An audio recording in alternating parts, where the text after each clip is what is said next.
নর্মদে হর সবাইকে এই লাড্ডু গোপাল চ্যানেলে অনেক অনেক স্বাগত জানাই। গুরুদেবকে প্রণাম জানিয়ে, মাতা পিতাকে প্রণাম জানিয়ে আজকের এই পাঠ শুরু করব। আর আজকের এই পাঠ আপনারা তো ভিডিওর হেডিংটা দেখেছেন, পাঠের যে হেডিং রয়েছে বা টাইটেলটা দেখেছেন। তো এটা নর্মদা পরিক্রমা বলে যে প্লেলিস্টটা আছে, অনেক দিন ওই প্লেলিস্টের মধ্যে কোনো পাঠ দেওয়া হয়নি, কোনো ভিডিও আসেনি। তো আজকের এই পাঠ ওই প্লেলিস্টের মধ্যেই এই ভিডিওটা দেওয়া থাকবে। আর নর্মদা পরিক্রমা নিয়ে যে প্লেলিস্ট, সেটার লিঙ্ক, মা নর্মদা বলে যে প্লেলিস্টটা রয়েছে, ওটাতে তপভূমি নর্মদার পাঠগুলো রয়েছে, ওই প্লেলিস্টের লিঙ্ক। এবং এখন চলছে শঙ্কর নর্মদার পাঠ, শঙ্কর নর্মদার পাঠের ওই প্লেলিস্টের লিঙ্ক ডেসক্রিপশান বক্সে, এই ভিডিওটার ডেসক্রিপশান বক্সে দেওয়া থাকবে। আজকে একটু রাতের দিক করে পাঠ করতে বসেছি, তো অদ্ভুত একটা আনন্দ হচ্ছে। চারপাশ একদম নিস্তব্ধ, বেশ অনেকখানি রাত হয়েছে এখন। এই সময় মাঝে মধ্যে যদি মন চায় বসি পাঠ করতে, আবার অনেক সময় ভোরবেলাও বসি। আমার কোনো সময় নির্দিষ্ট কোনো সময়ে এই ইউটিউবের কাজের ব্যাপারে যখন বা এই বিষয় নিয়ে যখন পাঠ করতে বসি, সেটার কোনো নির্দিষ্ট সময় থাকে না। এমনি নিজের রোজকার যে পাঠ, রোজকার নাম জপ, সেটার সময় থাকে একটা।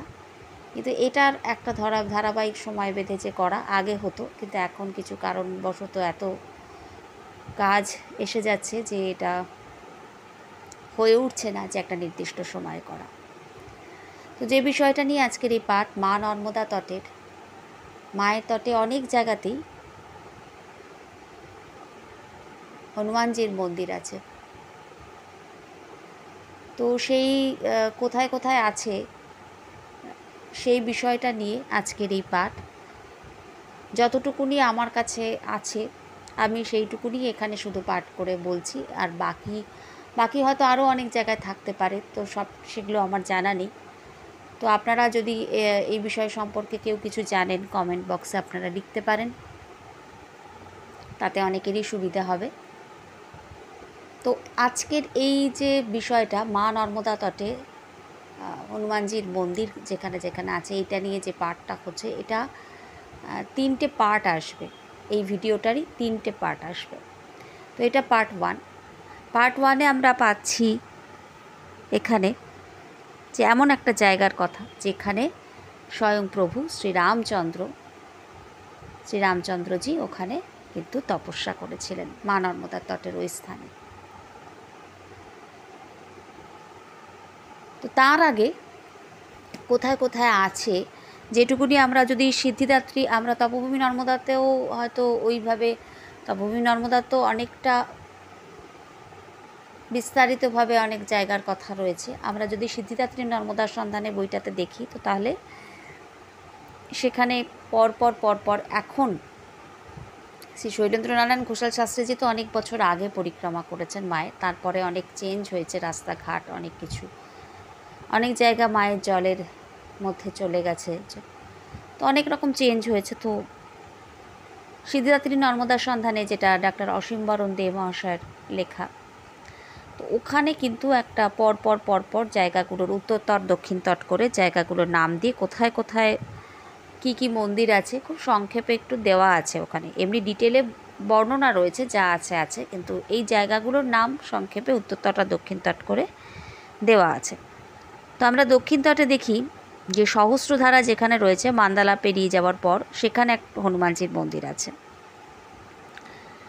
তারপরে সহস্রধারা থেকে মোটামুটি আন্দাজ প্রায় ওই একটু 125 কিলোমিটার দূর, প্রায় গোটেগাঁও মার্গ যেটা, সেখানে বিশ্ববিজয় হনুমানজির মন্দির, ওই নরসিংহপুর ওই দিকটাতে আর কি। তারপরে সুলেবানেশ্বরের পরে মণিনাগেশ্বর, সেখানে বীর হনুমানজির মন্দির। রাজপিপলা লাজবন্তী রিসর্টের পর ছত্রী চৌকি, তারপরে ঘোড়া চৌকি, আর তারপরেই কিন্তু এই মণিনাগেশ্বরের এই বীর হনুমানজির মন্দির। আর রাজপিপলার পর গোমনদেব নামক স্থানে 400 বছরের পুরাতন বহু জাগ্রত হনুমানজির মন্দির আছে।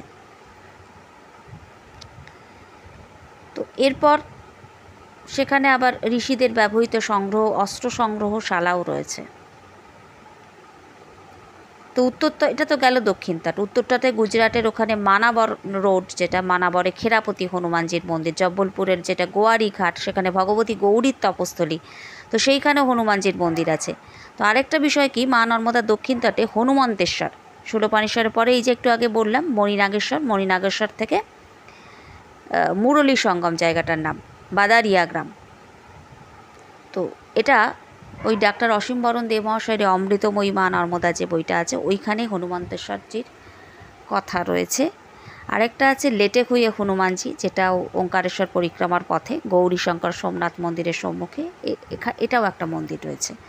তো ওইখানে আসছি আমরা মা নর্মদা তটে যে হনুমন্তেশ্বরের যে কৃপা, হনুমন্তেশ্বরজির কথা, ওখানে আমরা ডাক্তার অসীম বরণ দেব মহাশয় তার অমৃতময়ী মা নর্মদা বইতে বলছেন এই সেই স্থান যেখানে স্বয়ং প্রভু শ্রীরামচন্দ্রজি তপস্যা করেছিলেন। নর্মদার দক্ষিণ তটে, বলছেন তিনি, হনুমন্তেশ্বর তীর্থ এক অতি গুচ্ছ তীর্থক্ষেত্র। এই গুচ্ছ তীর্থের কথা স্বয়ং মার্কণ্ড মুনিও বিশেষ কৃপাপ্রাপ্ত ব্যক্তি ভিন্ন অন্য কারোর কাছে ব্যক্ত করেননি। আর এই স্থান বীর হনুমানের লঙ্কা জয়ের পর তপস্যার জন্য এক অতি অনন্য তীর্থরূপে ত্রিলোক প্রসিদ্ধ মাতা নর্মদার একান্ত কৃপা ভিন্ন এই গুচ্ছ তীর্থের কৃপা প্রসাদ লাভ দেবতাদেরও সম্ভব নয়। স্বয়ং প্রভু শ্রীরামচন্দ্র বীর হনুমানের তপস্যার পর এই স্থানের অনন্য মাহাত্ম্যে চমৎকৃত হয়ে 24 বৎসর এখানে রাবণ ও অন্যান্য ব্রহ্মহত্যার পাপ স্কালনের জন্য তপস্যা করেছিলেন। আর নর্মদার দক্ষিণ তটে শূলপাণেশ্বরের পরে মণিনাগেশ্বরের দিকে মুরলী সঙ্গমে এই তীর্থ অবস্থিত। যেহেতু শূলপাণেশ্বরের পরে অনেক জায়গায় কালের নিয়মে পথঘাট উন্নত অবস্থায় নেই, তো সেই জন্য আমি পরপর গ্রামের নাম পাঠকদের সুবিধার্থে উল্লেখ করছি। শূলপাণেশ্বর দক্ষিণ তট, ইন্দ্রবর্ণ গ্রাম, নানি রাউল, সেখান থেকে নানি রাউল, তো গ্রাম হচ্ছে রামপুরা গ্রাম, তুমরি গ্রাম, মাংরোল গ্রাম, তারপরে মঙ্গলেশ্বর মহাদেব ওখানে আছে, গুবার গ্রাম, জীবের গ্রাম যেখানে কুম্ভেশ্বর মহাদেব, তারপরে বাদারিয়া গ্রাম, তারপর সেখান থেকে হচ্ছে মুরলী সঙ্গম। তো কী করে রেবাতটে মুরলী সঙ্গম এমন এক অনন্য ত্রৈলোক্য পূজিত তীর্থ হলো, তো তার সংক্ষিপ্ত কথা উল্লেখ করছি। তো এই তীর্থ সৃষ্টি হয়েছিল রামায়ণের যুগে। রাবণ সীতাদেবীকে হরণ করে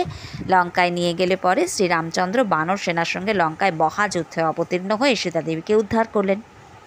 সেই যুদ্ধে সহস্র সহস্র ব্রহ্ম রাক্ষস বধ হয়েছিল। তো এই বধ যজ্ঞের মধ্যে যেমন শ্রীরাম লক্ষণ হোতা ছিলেন, তেমনি বীর হনুমানও সামিল হয়েছিলেন। তো সীতামাতাকে উদ্ধার করে শ্রীরামচন্দ্র অযোধ্যায় প্রত্যাবর্তন করলে বীর হনুমান দেবাদিদেব মহাদেবের দর্শনাভিলাষে কৈলাসে গেলেন।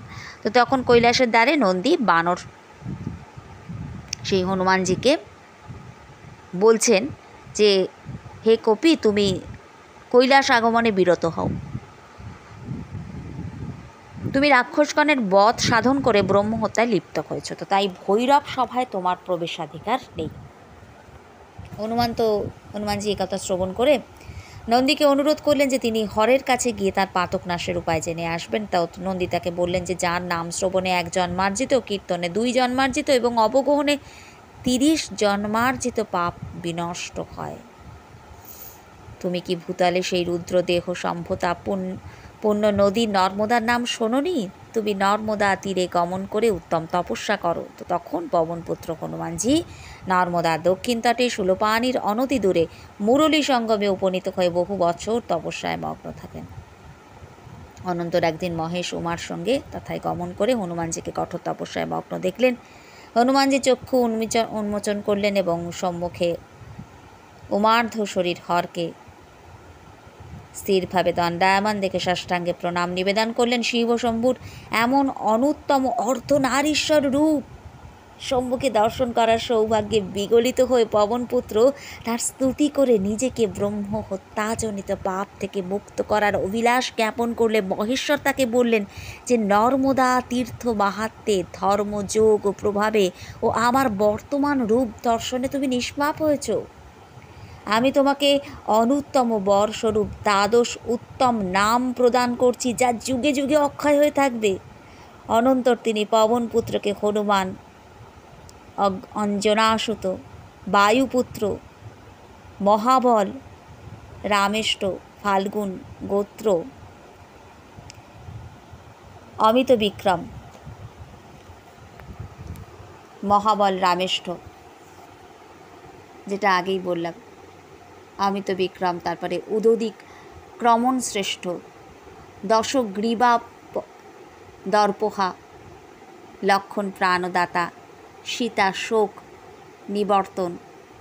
তো এই রকম নামগুলো তাকে তখন দিলেন। বিঙ্গাক্ষ, এই দ্বাদশ উত্তম নামে তাকে ভূষিত করলেন এবং বললেন যে হে মারুত, তোমার এই নাম নিচয় দ্বারা ত্রিলোকে বিপুল হিত সাধন হবে। তো অনুত্তম বরপ্রাপ্ত হয়ে বীর হনুমান সেখানে আত্মযোগ বলে ও ব্রহ্মচর্যের প্রভাবে ঈশ্বরের অনুগ্রহে এক অচ্ছেদ্য উৎপত্তি বিনাশীন কামদ লিঙ্গ মূর্তি প্রতিষ্ঠা করলেন। বীর হনুমানের নাম অনুসারে এই উত্তম লিঙ্গ হনুমন্তেশ্বর নামে প্রসিদ্ধি লাভ করল। তো এই ঘটনা ত্রেতার অন্তে এবং দাপরের আদি সংযোগে সংঘটিত হয়েছিল। দাপর যুগে নর্মদা তটে বীর হনুমান ওঙ্কারেশ্বর পাহাড়ে মহাবল ভীমকে দর্শন দিয়েছিলেন। মহামুনি মার্কণ্ড বলেছেন যে হনুমন্তেশ্বর একটি সর্বপাপহর তীর্থ। তাই যদি কেউ সন্নিহিত চিত্তে উমার্ধর শরীর শম্ভু এবং বিচিত্র বীর হনুমানজিকে স্মরণ করে, তো এই হনুমন্তেশ্বরের উদ্ভব কথা পাঠ এবং স্মরণ করে, তবে তার মুক্তি নিয়ে কোনো সংশয় থাকে না।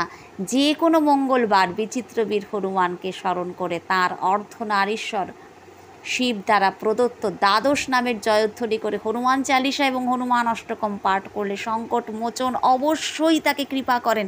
মা নর্মদার ভক্ত ও সন্তানদের মহাকপিবর কখনো নিরাশ করেন না। মা নর্মদার ভক্ত ও সন্তানদের মহাকপিবর কখনো নিরাশ করেন না। নর্মদা তটে হনুমানের এমনই অশেষ কৃপা, নর্মদা তটের কয়েকটি বিশেষ স্থানে তার অনুপম সূক্ষ্ম উপস্থিতি অনুভব করা যায়। তো এরপর তিনি আরও কয়েকটা সেই বিশেষ স্থানের কথা বলছেন, যার জন্যই বললাম যে আজকের এই যে পাঠ শুরু হলো, এই যে ভিডিওটা, এটার 3টে পার্ট হবে। এটা ফার্স্ট পার্ট। আর ঘটনা মানে এমনই আশ্চর্য ঘটনা ঘটলো। আজ মঙ্গলবার, এখন ঘড়িতে বাজছে 12:10। আমি পাঠ শুরু করেছি, তখন এই সময় পাঠ করতে বসেছি। কেন আমি বলতে পারবো না, আমার খুব ইচ্ছে হলো যে আজকে এই কথা পাঠ করতে। আর অমৃতময়ী মা নর্মদা পড়েছিলাম ঠিক কথাই আগে, কিন্তু এই যে মঙ্গলবার দিন এই যে পাঠের কথা এখানে বলা হচ্ছে, সেটা আমার মাথাতেও ছিল না। আমি যে ইচ্ছে করে আজকের দিনে এই পাঠ করতে বসেছি এই জায়গাটা, সেটাও নয়। আমার হঠাৎ মনে হলো বা তিনি মনে করিয়ে দিলেন, তাই জন্যই আজকের এই দিনে পাঠ করতে বসা। প্রভু সবাইকে রক্ষা করুন, সবার প্রতি তার কৃপা দৃষ্টি রাখুন, এটুকুনি তার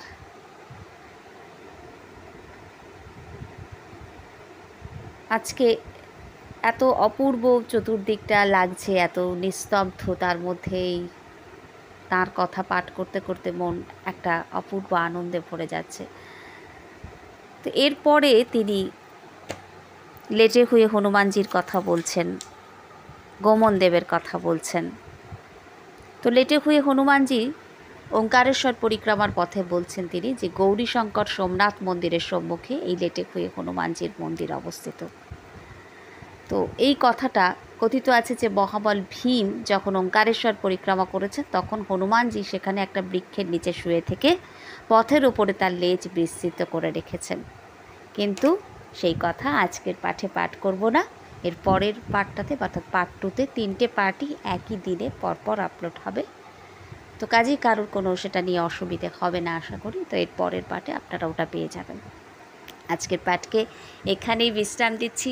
জয় সিয়ারাম, জয় সিয়ারাম, জয় সিয়ারাম।